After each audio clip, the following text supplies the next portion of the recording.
Brigade সমাবেশের সমর্থনে বর্ধমানে সিপিআইএম এর কেন্দ্রীয় মিছিল।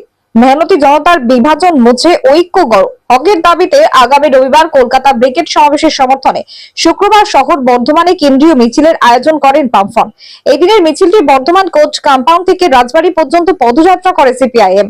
এদিনের কেন্দ্রীয় মিছিলের পায়ে পা মেলান সিপিআইএম এর নেতা নেত্রী সহ কর্মী সমর্থকেরা। এদিনের মিছিলে সিআইটিইউ এর জেলা সভাপতি নজরুল ইসলাম বলেন, তৃণমূল বিজেপি বিভাজনের রাজনীতি করছেন। এই বিভাজনের রাজনীতি বন্ধ করতে হবে, শ্রমবন বাতিল করতে হবে, শ্রমিকদের ন্যূনতম 26,000 টাকা মজুরি দিতে হবে। 60 বছর পর সমস্ত শ্রমিকদের ন্যূনতম 10,000 টাকা পেনশন সহ বেশ কয়েক দফা দাবি রেখে এই ব্রিগেড সমাবেশ হবে বলে জানান তিনি। 100 দিনের কাজে অর্থ তছরূপের বিষয়ে নজরুল ইসলাম বলেন, কেন্দ্রের একটা আইন আছে, যদি কোনো পঞ্চায়েত প্রধান বা জেলা পরিষদের সভাধিপতিরা টাকা চুরি করেন তাহলে কেন্দ্র সরকার আইনি পদক্ষেপ গ্রহণ করতে পারে। কিন্তু এখানে এই ঘটনা ঘটার পরেও কেন্দ্র কেন কোনো পদক্ষেপ নিচ্ছে না? সেই সব না করে আরো গরিব মানুষের কাজটা বন্ধ করে দিল। পাশাপাশি 26,000 চাকরিহারা শিক্ষক শিক্ষিকাদের বিষয়ে নজরুল ইসলাম বলেন, ডিসেম্বর পর্যন্ত এই চাকরি বহাল রাখা হয়েছে। প্রশ্ন হচ্ছে, এটা হলো কেন? বর্ধমান জেলাতে 760 জনের কাছ থেকে কয়েক কোটি টাকা তোলা হয়েছে, তবে চাকরি দেওয়ার নামে যে টাকা তোলা হয়েছে সে বিষয়ে কোনো সন্দেহ নেই বলে জানান তিনি। পূর্ব বর্ধমান থেকে সঞ্জিত করে রিপোর্ট, বিপি নিউজ পূর্ব বর্ধমান।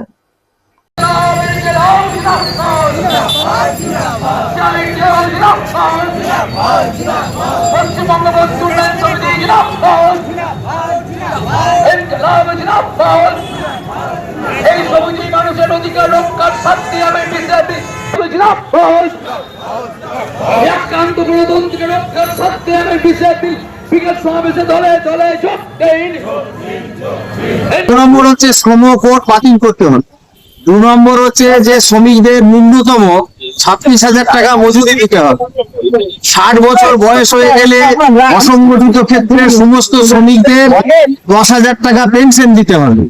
এবং এনরেগার কাজ যেটা তৃণমূল এবং বিজেপি চুক্তি করে বন্ধ করে দিয়েছে, কারণ তৃণমূলের বক্তব্য হচ্ছে যে বিজেপি বন্ধ করেছে, বিজেপি বলছে এটা চুরি করেছে, সেই জন্য এটা ফ্যাক্ট যে চুরি করেছে।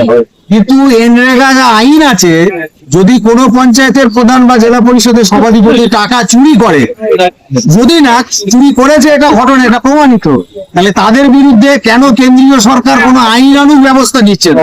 সেইটা না নিয়ে গরিব মানুষকে মারার জন্য হচ্ছে যে কাজটাকে বন্ধ করে দিন।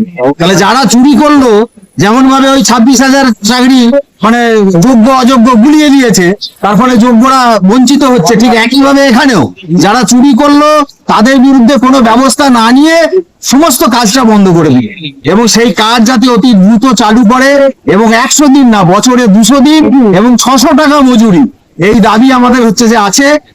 যেটা হয়েছে সেটা ডিসেম্বর পর্যন্ত করা হয়েছে। আসল জায়গাটাই যেতে হবে। আসল জায়গা এটা হলো কেন? হলো তো বিক্রি করেছে।